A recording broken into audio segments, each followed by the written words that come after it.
vain and forgot why you do what you do. I mean, how exactly does it happen? What are the signs and the symptoms, and especially in a church situation?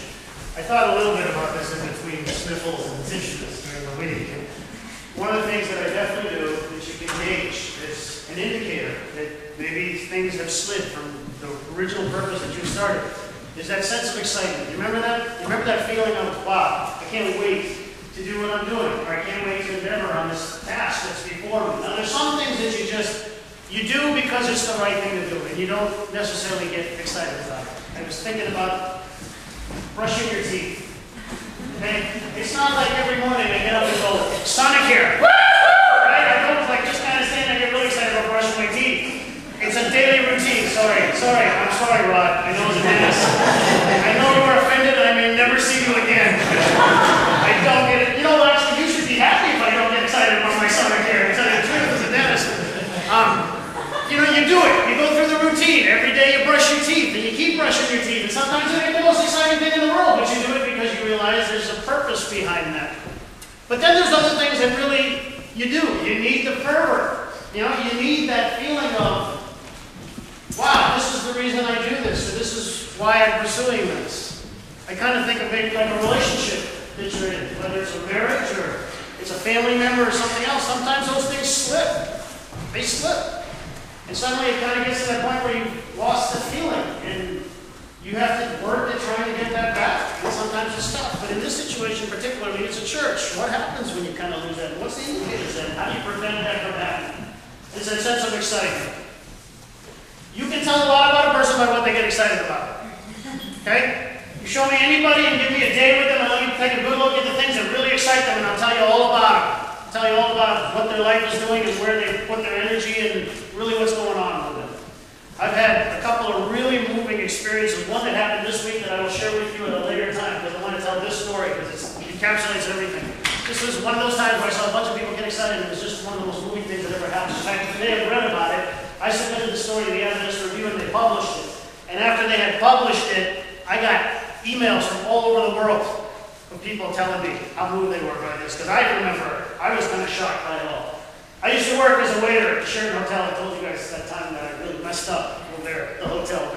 I worked there during the time I was going to college. When I was at the University of Washington, I used to work nights. And so at the hotel, there was all kinds of functions. You know, it was a fascinating time. It really was. It was one of the funnest times of my life, working over there with the staff, because you did all these really glitzy parties, right? Where you'd walk out and there'd be 50 rounds in the ballroom with mirrored tops and crystal chandeliers and 16-piece silver, and you'd be doing a 9 or 10-course meal that would last 3.5 hours, and you'd serve all this food, and at the end of it, you'd run out the hot box and pile a mountain and eat like a king every night. It was cool. It was really cool. I ate what the rich ate, and I didn't pay for it. Ha ha!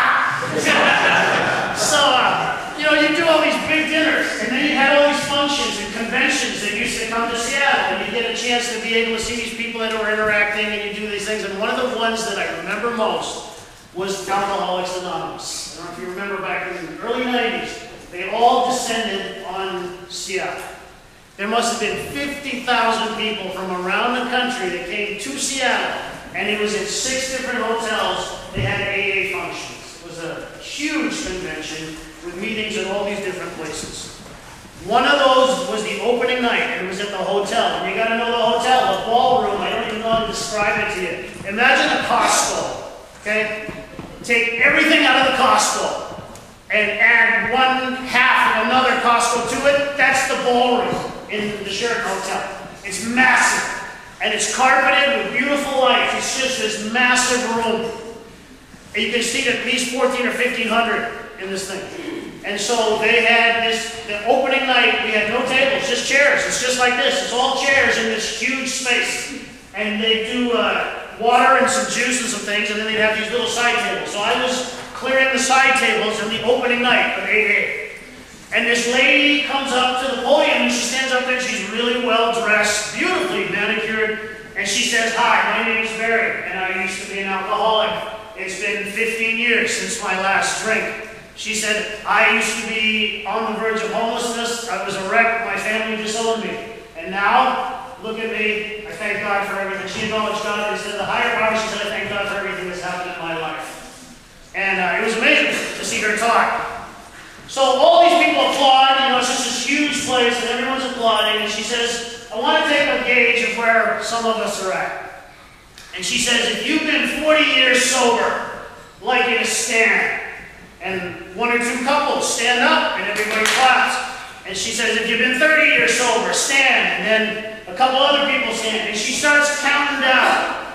30, 29, 28. And people start standing up and people are kind of clapping and everybody's looking around because everybody wants to kind of get a gauge. Hey, how long? How long have you beat this demon that's been chasing your life? It was an amazing experience for a couple of reasons. One, everybody in there knew they were sick. They knew they had some kind of sickness with alcohol. Nobody was pretending to be something they weren't. You know, it's amazing to sit with a bunch of people that are genuine and not trying to pretend to be something they're not.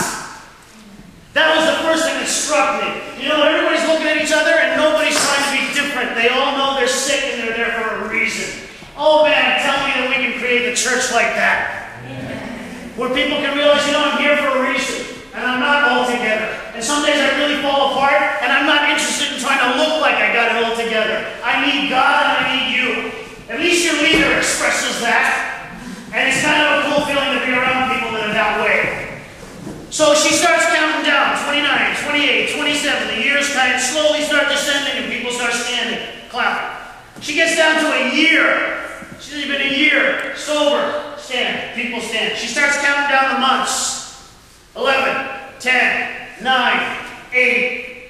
Now I have stopped what I'm doing because I'm totally into what's happening. I have just left and I'm watching her in the crowd because I'm at the side view. She goes 6, 5 months, a couple of people stand up, people clap. 4 months, a bunch of people stand up, people clap. She gets down to a month. 31, 30, 29, 28. Starts counting down the days. People are standing. And you're looking at them and realizing, wow, they are not that far away from another fall anytime. At any time. She gets down and says, if you've been sober since last night, will you stand? And there's this hush that goes right across the entire room. And you've got to realize there's like 1,300 sitting in this room. And this one kid, he's 16, 17 years old, and I'm like watching the view here, so he's in the back corner over here. He stands up. And suddenly, some people look at him, and other people turn and look, and it's just this kid. He stands up and he looks at him. And for a moment, they all looked to see this kid, and you looked at him and you knew he'd been drinking last night. He was a mess. He just looked a mess. And you looked at him, and as he stood, the entire place erupted. It erupted. They started clapping and screaming, and it was just, I was just sitting there and you move now, still in the thought of that. Because all they were doing is just clapping and screaming and cheering.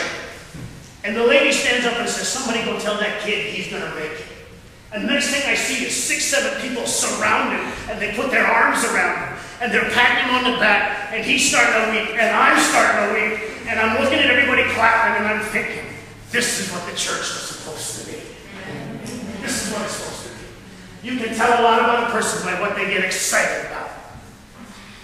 And you look in the eyes of God, and you look at some of the stories of what really got to Christ, and you can see the heart of a Savior, and you see the heart of what makes God tick, and it kind of makes me fuel in my fire for things too. There's a passage I want to share with you that kind of encapsulates this whole thing. How do you know when you're in the routine versus you know why you do what you do? You know why you do what you do. It comes from Mark chapter 12. Starts in verse 41.